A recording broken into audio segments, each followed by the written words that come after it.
It all started with a knock on the door and a strange notice taped to my fence. At first, I thought it was just another harmless HOA update, maybe about lawn care or some neighborhood event. But when I read it, my jaw dropped. According to the HOA, privately owned land. Yes, the same backyard I've mowed, maintained, and paid taxes on for years, was now being designated as public common space. No warning, no vote, just decided. Things escalated fast. Within a week, contractors showed up, without my permission, hauling in cement, lumber, and materials to start building what they called a community pool clubhouse.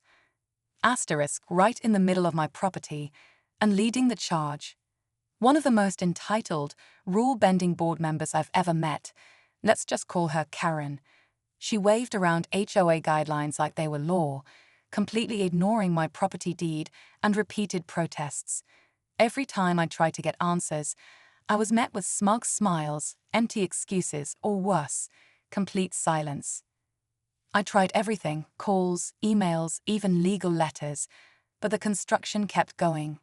Day after day, more of my yard disappeared under concrete and pipes. And just when I thought it couldn't get any worse, something happened that changed everything. Stick around, because this story is just getting started. So here's some background to really paint the picture. I moved into this neighborhood about 5 years ago. Quiet street, friendly folks, decent HOA, nothing too strict. I picked this house mainly because of the extra land that came with it. A good-sized corner lot, plenty of space for my garden, fire pit, and weekend barbecues. It was peaceful, until recently. Over the past year, the HOA started getting pushy. New leadership came in, and that's when Karen got herself on the board. She's the type who treats every guideline like it's a federal law, constantly walking around with a clipboard, taking photos, and sending out those lovely violation letters. You know, the kind that show up just because your trash bin was out 2 hours too long.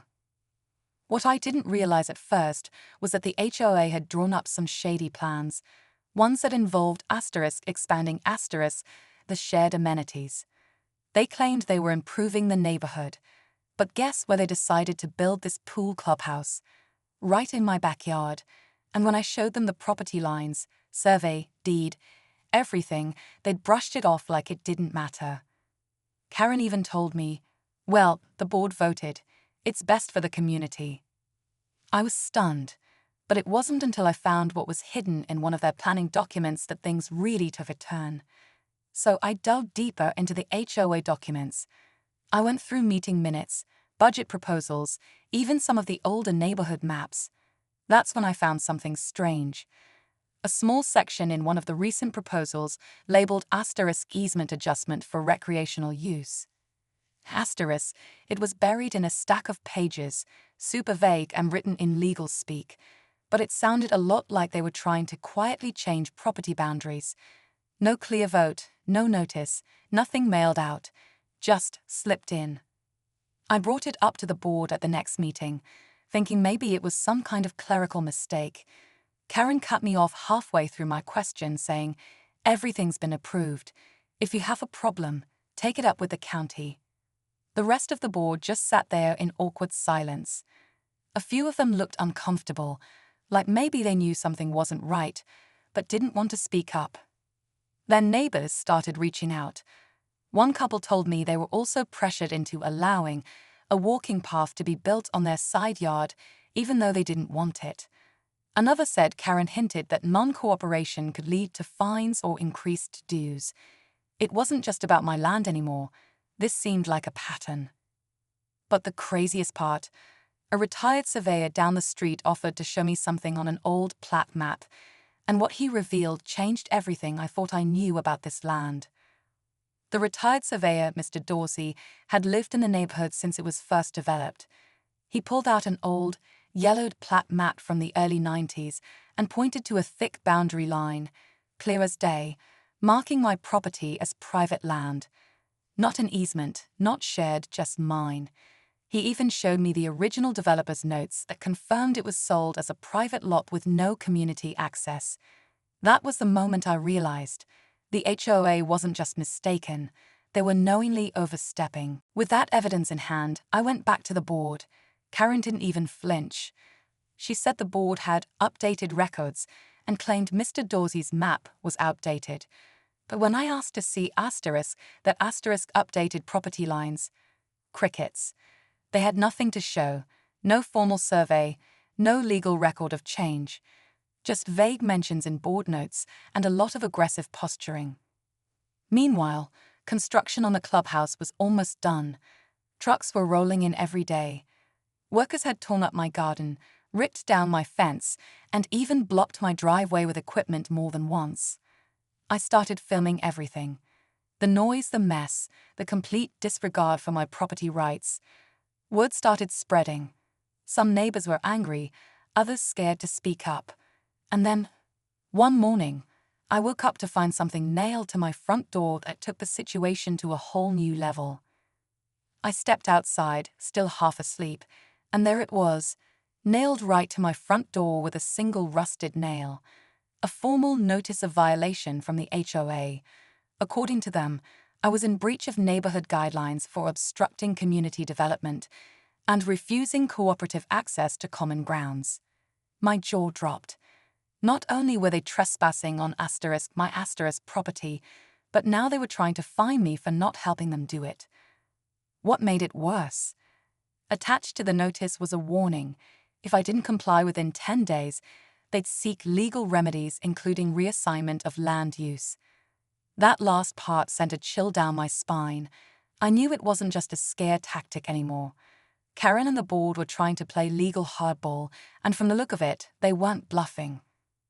Just when I thought it couldn't get any more twisted, I got a call from a local real estate agent. She said my property was flagged in a listing update as having shared amenities. Apparently, someone had submitted false details about my land, making it seem like the new pool and clubhouse were open to the public and part of the neighborhood's perks. I didn't list my home. I never gave permission for any of this. That's when I realized this wasn't just about a pool. There was something much bigger going on. At that point, I knew I had to act fast. I gathered every document I had, my deed, the original plat map from Mr. Dorsey, photos of the construction, the bogus HOA violation letter, even screenshots of the real estate listing. I contacted a real estate attorney who specialized in HOA disputes, and after one look at the evidence, he agreed something was seriously off. We filed a cease and desist against the HOA and demanded a full halt on construction. The moment that letter hit their inbox, everything changed. Work stopped. Trucks left. Karen went radio silent. Then came the emergency board meeting, one I wasn't even invited to, but somehow everyone in the neighborhood was talking about. Turns out, the pressure was finally getting to them.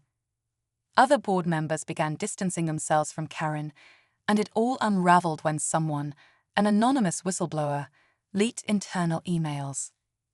Those emails showed Karen had been working with a private developer the whole time.